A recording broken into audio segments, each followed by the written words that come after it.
Everyone, welcome to my channel. तो बिना किसी देरी के शुरू करते हैं इस ड्रामा का हिंदी एक्सप्लेनेशन का एपिसोड 14।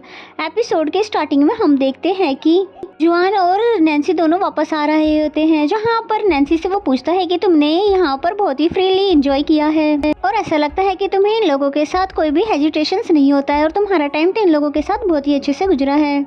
जिस पे नैन्सी बोलती है कि तुमने बिल्कुल ठीक कहा, वो सब तो मेरे भाइयों की तरह है और जिस तरह से मैं नैन्सी से बात करती हूँ उसी तरह मैं इनसे भी कर सकती हूँ। तभी जुआन भी पूछने लग जाता है क्या मैं भी तुम्हारे लिए सीसी की तरह ही हूँ जिससे तुम केयरफुली बात कर सकती हो।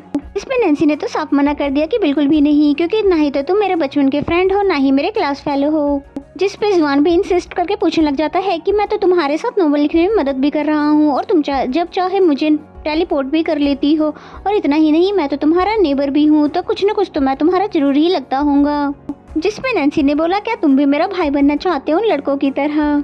बात पे तब बेचारा जुआन क्या ही बोले। फिर नैन्सी बोलती है कि तुम मेरे साथ नोवेल लिखवाने में मदद कर रहे हो, यानी कि तुम मेरे सोल बिजनेस पार्टनर हुए, जो कि कभी भी कोई भी नहीं हो सकता। ये बात सुनकर जुआन को कुछ न कुछ तो तसल्ली मिल ही जाती है कि कम से कम मैं इसके लिए दूसरों से अलग तो हूँ। नेक्स्ट सीन में जुआन को दिखाते हैं जो कि उसके नोवेल को पढ़ रहा था और नैन्सी सोच रही थी अब तो अब जरूर मेरे ऊपर हंसेगा, क्योंकि जितना कूल इसे जुआन को बना दिया है इस नोवेल का हीरो भी इतना कूल नहीं है, लेकिन उसने इसमें फिर भी इसको विलन ही बनाया है। ये जुआन के लिए तो इतना ही काफी था कि कम से कम उसने उसकी अच्छाइयों के बारे में तो सोचा है। और फिर उससे बताता है कि तुमने मार्शल आर्ट के बारे में क्लियरली नहीं लिखा है, इसके बारे में मैं तुम्हें बताऊंगा। और पहले तो यहाँ से जुकेन का नाम हटाओ और इसको बॉस लिखो, और नैन्सी का नाम जियोंग रखवाए और खुद का नाम हैवान का master.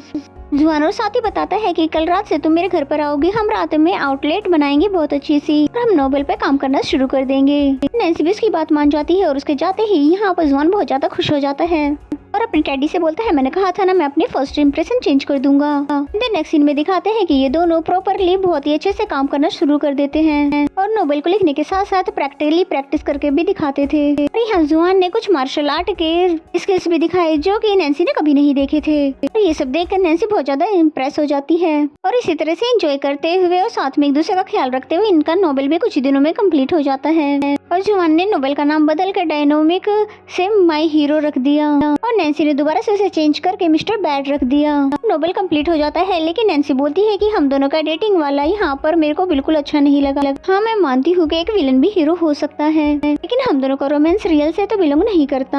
And the next scene office का दिखाया जाता है जहाँ पर नोवेल आर्टिस्ट का इन्वेलेशन का काम हो रहा था। और फिर तभी येकिन भी अपने बिजनेस ट्रिप से वापस आ जाती है, जिसे देखकर नैन्सी बहुत ज्यादा खुश हो जाती है। उन्हें बताती है कि आपके दिए हुए टास्क को हमने बहुत अच्छे से परफॉर्म किया है। फिर येकिन उसको अप्रिशिएट करती है और साथ ही बोलती है कि तुम अपने नोवेल को लेकर कभी भी कंफ्यूज मत होना, हमेशा कॉन्फिडेंट रहो। एंड द नेक्स्ट सीन में येकिन के पास शॉर्ट लिस्टेड ऑथर का लिस्ट लेकर एक एम्प्लॉय आता है जिसमें नैन्सी का नाम सबसे ऊपर था और साथ ही वो बताता है कि नैन्सी ने बहुत ही यूनिक और बहुत ही डिफरेंट स्टोरी लिखी है, जिसको पढ़कर काफी ज्यादा अच्छी लगी। और ये सुनकर येकिन तो बहुत ज्यादा खुश हो जाती है क्योंकि उसको नैन्सी की राइटिंग एबिलिटी पे तो पहले से ही कॉन्फिडेंस था। और फिर कहती है कि कल ही शॉर्टेड लिस्टेड लोगों के लिए इंटरव्यू अरेंज कर देना और बाकी का प्रोसेस हम बाद में देखेंगे। नैन्सी को दिखाते हैं जो कि जैसे ही मेल पर सिलेक्ट होने का खबर देखती है तो बहुत ज्यादा खुश हो जाती है और जुआन को हक कर लेती है। जुआन तो उसकी ऐसी हरकतें देखकर बहुत ज्यादा खुश होता है और साथ ही सोचता है कि ये मेरी लाइफ के सबसे अच्छे मोमेंट्स हैं। कहता है साथ ही मैं तुम्हारे इंटरव्यू भी जाऊंगा। एंड द नेक्स्ट सीन में ये दोनों अच्छे से ड्रेसअप होकर जाते हैं। जहाँ पर इंटरव्यू देने के लिए आते हैं तो मिसी येकिन उनकी बहुत ज्यादा तारीफें कर रही थी।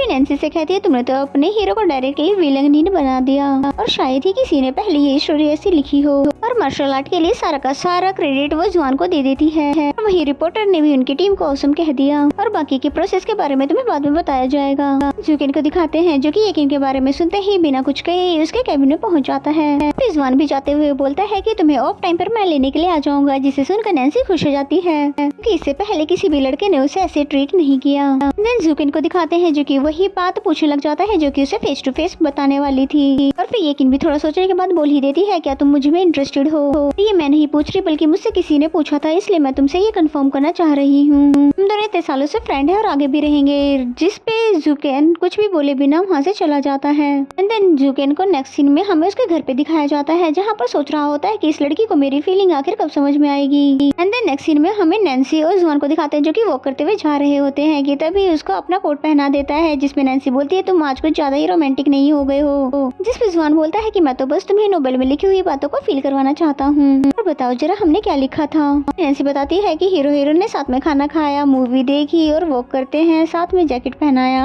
और फर्स्ट टाइम हाथ पकड़े, और बाकी सब कुछ तो हो गया था। और फर्स्ट टाइम उसका हाथ पकड़ के उसको ये फीलिंग भी फील करवाना चाहता था, लेकिन जुआन ये भी करना चाहता था ताकि उसे अपनी फीलिंग बता सके। और अब तो नैन्सी भी कहीं न कहीं फील करने लगी है। फिर नैन्सी को घर पे दिखाते हैं जहाँ पर बहुत ज्यादा खुश हो रही होती है और जुआन की पिक्चर देखते हुए सोचती है कि क्या यही वो फीलिंग है जिसे मैं हमेशा ढूंढना चाहती थी। और भला उसे क्या पता था कि उसको ये स्पेशल वाली फीलिंग मिस्टर बैड के साथ ही आएगी। एंड देन जुआन को दिखाते हैं जो कि सोच में पड़ गया था कि पहले तो मैं नैन्सी के साथ ज्यादा से ज्यादा टाइम स्पेंड करना चाहता था, लेकिन अब तो हर पल ही मैं उसके पास ही रहना चाहता हूँ। और कहीं इसका मतलब ये तो नहीं कि मैं उसका बॉयफ्रेंड बनना चाहता हूँ। नहीं नहीं, हैवान का मैं यंग मास्टर हूँ और ये मेरे बस की बात तो नहीं है। बेचारा इन्हीं बातों को सोच रहा था क्योंकि वो चाहता तो यही था। एंड देन नेक्स्ट मॉर्निंग का सीन दिखाया जाता है जहाँ पर नैन्सी कल की बातों को लेकर बहुत ही ज्यादा खुश नजर आती है, जैसे कि आज उसकी जिंदगी की नई सुबह हो। एंड देन नेक्स्ट सीन में यकीन उसे मिलने के लिए बुलाती है और बोलती है कि तुम्हारा और जुआन का कॉन्ट्रैक्ट से रिलेटेड कोई भी क्वेश्चन हो तो मुझे जरूर बताना। और नैन्सी का कॉन्ट्रैक्ट से रिलेटेड तो कोई क्वेश्चन नहीं था, पर छोटे से किंग कॉन्ग के बारे में पूछने लगती है, जिसमें यकीन ने बताया कि ये मेरे दोस्त की निशानी है और उनकी बातों से लगता है कि ये बहुत ही स्पेशल दोस्त है। एंड देन नेक्स्ट सीन में हमें जुकिन को जुआन के साथ दिखाते हैं जहाँ पर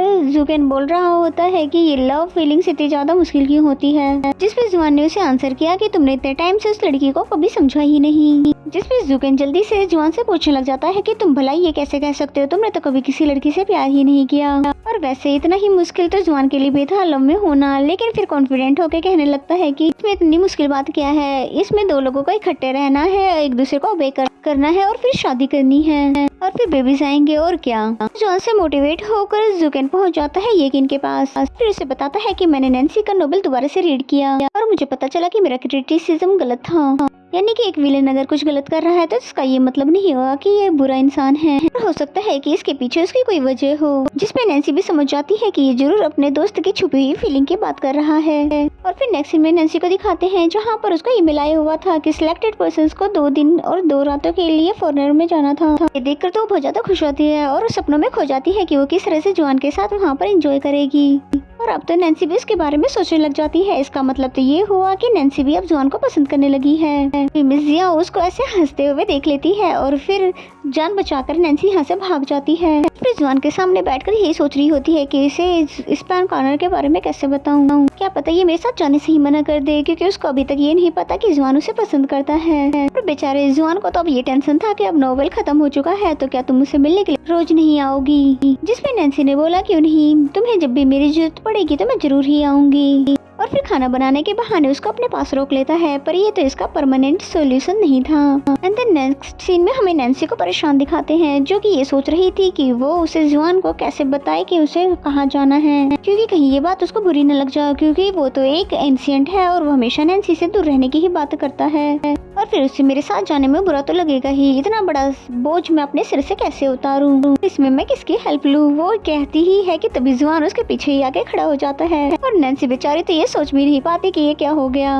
और फिर जुआन कहता है कि तुम जो भी पूछना चाहती हो डायरेक्टली पूछ लो, इसमें मुश्किल की क्या बात है। फिर उसके इंसिस्ट करने पे नैन्सी ने भी सारी बात बता दी, लेकिन फिर कहती है कि अगर तुम नहीं जाना चाहते तो तुम मना कर सकते हो, मैं कंपनी में ये बात कह दूंगी। और जुआन तो कब से ये मौका तलाश कर रहा था, तो भला वो जाने से मना क्यों करता। फिर नैन्सी बोलती है पर मैंने इस बारे में जाने के लिए कुछ भी डिसाइड नहीं किया, पर ये बात तो जुआन को कुछ भी समझ नहीं आती कि नैन्सी ऐसा क्यों कह रही है। कि तभी मॉम भी आ जाती है और उसका को छुपाने के लिए वो मॉम को बाहर ही रोक देती है और फिर फौरन से उनको रूम में भेजकर जुआन को भी अपने रूम में जाने के लिए बोल देती है। फिर जुआन जाते जाते बोलता है कि तुम मुझे सोच समझ कर जरूर बता देना, मैं तुम्हारे मैसेज का वेट करूंगा। एंड देन नेक्स्ट मॉर्निंग का सीन दिखाते हैं कि जो कि दरवाजे के पास खड़ा होकर जुआन उसका वेट कर रहा था कि जैसे नैन्सी आएगी तो मैं इस बारे में उससे पूछ लूंगा। पर यहाँ नैन्सी की जगह उसकी मॉम आ जाती है और बताने लगती है कि नैन्सी तो सुबह ही अपने हाई स्कूल चली गई, क्योंकि वहाँ पर कोई एनुअल फंक्शन था और वो हर साल अपने हाई स्कूल के अरेंजमेंट के लिए आती है। और यहाँ मॉम बातों ही बातों में बताती है कि उसके पहले प्यार ने उसे डिसलाइक किया था, इसलिए वो हमेशा से ही सिंगल रही। और फिर जुआन भी बहुत हैरानी से उसके पहले प्यार के बारे में पूछने लगा और फिर तभी मॉम भी इशारा करके बताती है और इसी सीन के साथ ये एपिसोड यहीं पे खत्म हो जाता है। वीडियो अगर अच्छी लगती है तो वीडियो को लाइक करें। तो मिलते हैं नेक्स्ट एपिसोड में, तब तक के लिए bye bye and take care.